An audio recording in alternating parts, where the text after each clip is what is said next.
Merci, bonsoir Annie-Lisette Ambassa. Bonsoir Eve Akam. Bonjour. Et je m'excuse auprès des éditeurs parce que, vous savez, il fallait d'abord trouver un peu ses forces, trouver un peu d'énergie, puisqu'il s'agissait un peu de début de ce ménage. Je crois que ça commence à aller. Ouais. Ça va aller davantage. Ouais, merci. Parce que c'est vrai que vous nous offrez tous les premiers vendredis et derniers vendredis du mois un ouvrage d'ailleurs. Et aujourd'hui, vous avez décidé. Oui, vous savez, depuis quelque temps, moi j'ai suivi un peu, c'est vrai que je n'ai pas été invité parce que j'étais malade.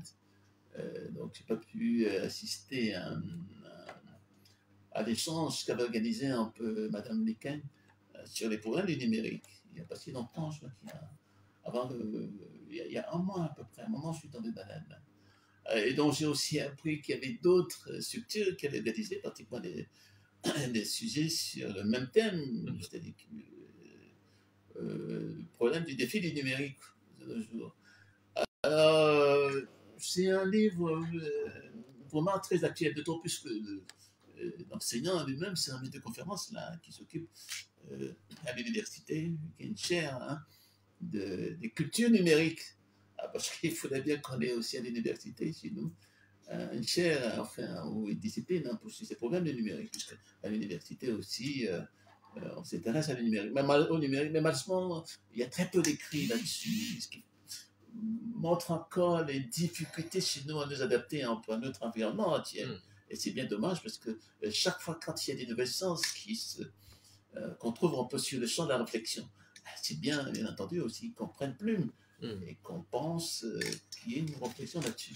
Malheureusement, c'est pas possible. Alors, donc, ce livre est un très bon livre, d'autant plus que quand on réfléchit un peu sur ce problème du numérique, les gens pensent le numérique en termes beaucoup plus de calcul, de temporalité, c'est-à-dire, ça veut dire quoi? Ça veut dire que quand vous avez besoin, par exemple, de faire une page rapidement à soi ou ailleurs, vous allez vous imprimer, parce que ça raccourcit un peu les délais. Donc, c'est un terme de... C'est comme ça qu'on voit le numérique aujourd'hui. Et moi, j'ai même entendu dire, j'ai entendu quelqu'un dire, il n'y a pas si longtemps, que grâce au numérique, on a bouleversé un peu notre monde, parce que les choses vont très vite, puisqu'on parle aujourd'hui de voitures hybrides, d'intelligence artificielle, etc.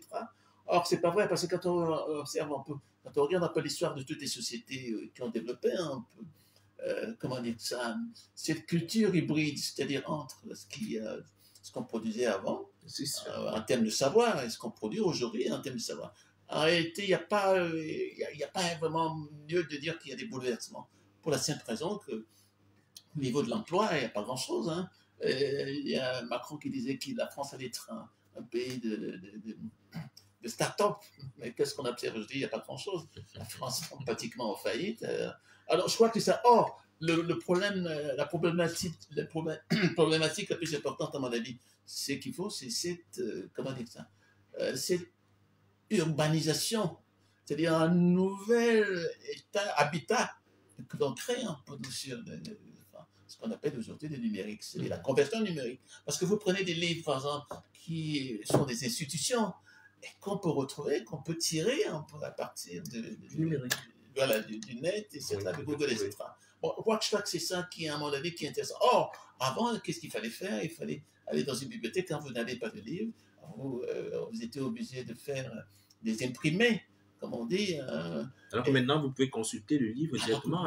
Vous pouvez consulter les livres. Ça, effectivement, c'est cette culture numérique-là, enfin, cette conversion vers la culture numérique, à mon avis, qui est très importante, parce que c'est l'accès à quelque chose, l'accès au livre, l'accès à quelque chose qui était différent avant.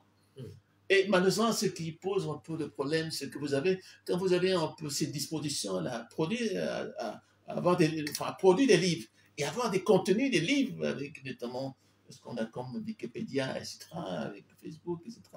Alors, la différence, c'est que, vous savez, quand on regarde un peu les débats qu'il y a un peu sur Facebook aujourd'hui, vous avez deux types de débatteurs. Hein. Vous avez le débatteur lecteur. Hein. Oui. C'est-à-dire quelqu'un il n'a même pas lu le contenu, mais il donne un avis. Et donc, vous voyez souvent des likes, là, on met un like, alors que la personne en réalité... Il n'a pas pris la peine de il n'a pas pris la peine de lire. Mais comme il veut être dans l'interactivité, la réaction, etc., alors, on met des likes. Moi, je connais beaucoup de gens hein, qui ne suivent pas les échanges qu'on a sur nos plateformes, mais qui mettent toujours like, alors qu'en réalité, il n'a pas lu. n'a pas lu. Ah, vous avez aussi ce que moi j'appellerais un peu, ce qui est bien, le sacre un peu de l'écrivain.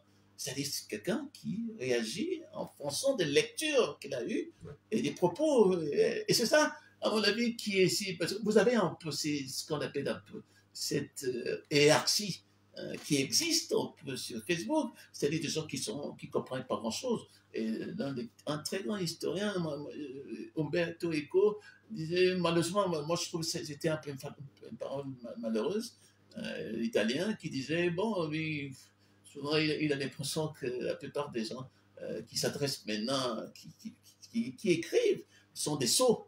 Ce n'est pas vrai, c'est des gens qui veulent partager des informations. C'est des gens qui veulent savoir. Parce que c'est pas seulement les lettrés, effectivement, qui s'accaparent un peu de Facebook ou bien des réseaux sociaux. Généralement, on pense que dans les réseaux sociaux, on a donné la parole à tout le monde, vraiment tout le monde. Oui, même l'imbécile qui n'a pas grand-chose à dire. Mais malheureusement, c'est ça, à mon avis, qui peut remettre en cause ce que moi j'appelle la sociabilité numérique. Oui. Parce qu'il faut quand même un certain social. Le social, c'est quoi là-dedans? C'est que vous faites des partages, c'est-à-dire quand vous avez une information, vous la renvoyez à quelqu'un d'autre. Oui. Et ça, le partage. Quand vous voulez avoir des amis, c'est bien écrit là, amis, vous cliquez là-dessus.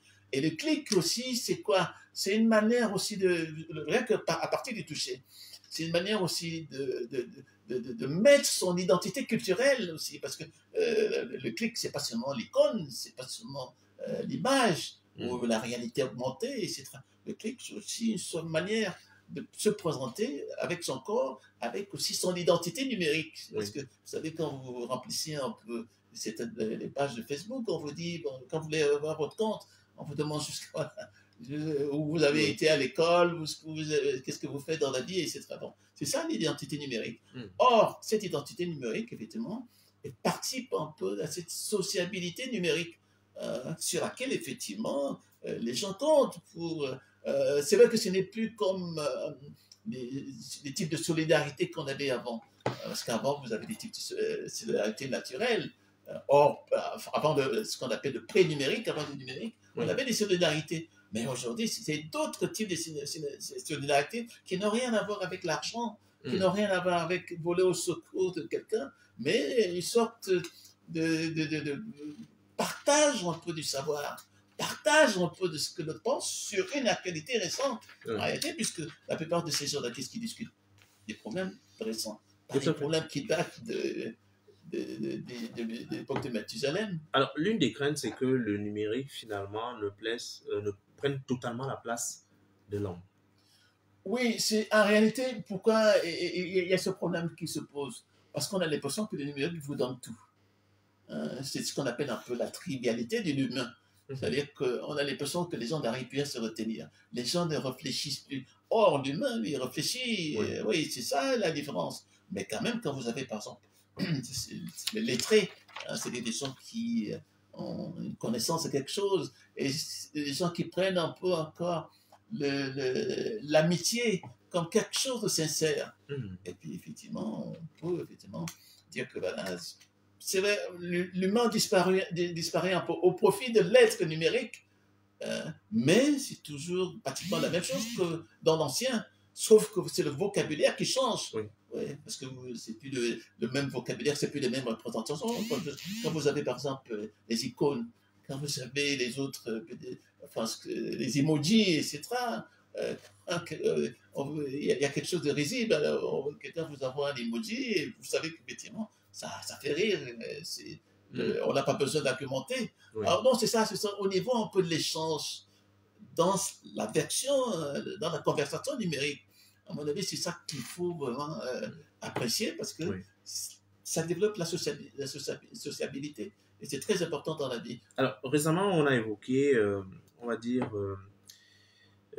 l'échec massif au baccalauréat. Et beaucoup ont perçu cela comme étant, ou alors ayant un lien direct avec TikTok. Il y en a qui disaient, bac TikTok, bac et autres. Est-ce qu'on était suffisamment prêt pour accueillir ces innovations numériques qui nous arrivent et qui nous imposent une certaine perception autre que celle qu'on avait. Bon, déjà, un peu sur les échecs, je trouve qu'il faut, à mon avis, il y a plusieurs explications. Moi, en tant qu'historien des mentalités, moi, j'ai une perception, enfin, une explication autre. Moi, je prendrais un peu, j'ai pas encore du tout les résultats du Cameroun quand même. Moi, je lis un peu les résultats un peu dans le sud, chez moi, dans le sud là. Alors, moi, quand on m'a envoyé un peu les résultats du sud, c'est là que je ne connais pas les autres résultats. Moi, j'ai eu l'impression que le sud, où on avait un peu ce qu'on appelle un peu où le protestantisme s'est développé pendant longtemps, avec la lecture, avec l'écriture, etc.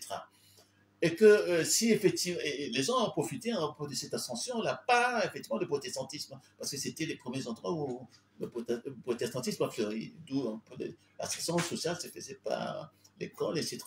Or, maintenant, avec les échecs qu'on a eus, parce que le Sud est 8e sur 10, est-ce que je me suis posé la question, est-ce que c'est à cause du problème, du fait que les gens, malgré le fait qu'ils vont à l'église, ne croient plus effectivement à cette nouvelle manière d'écrire qui est le net, cette manière d'écrire aussi qui est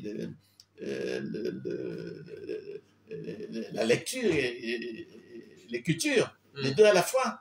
Et donc je crois que c'est cet échec un peu de la nouvelle manière de lire, la nouvelle manière d'écrire. À mon avis, je crois que c'est ça d'où vient l'échec. On peut transposer ça sur l'étendue du territoire. Ça veut dire que les gens ne lisent plus. C'est-à-dire que les gens sont devenus un peu, comment dire, des lecteurs un peu passifs. C'est plus des lecteurs vivants, comme on dit. Donc on est un peu là dans l'économie, un peu de la mort avec le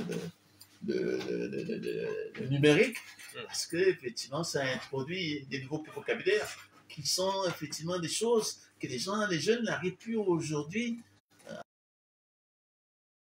Dépassé, moi qui suis de la vieille école, hein, et des moments je regarde, je me demande mais qu'est-ce qu'ils veulent dire à travers ce vocabulaire. Donc il y a ce problème qui se pose vocabulaire sur des pages, effectivement, à l'école, etc. Moi je crois que c'est ça un peu le décalage qui existe aujourd'hui. Merci, Hervé.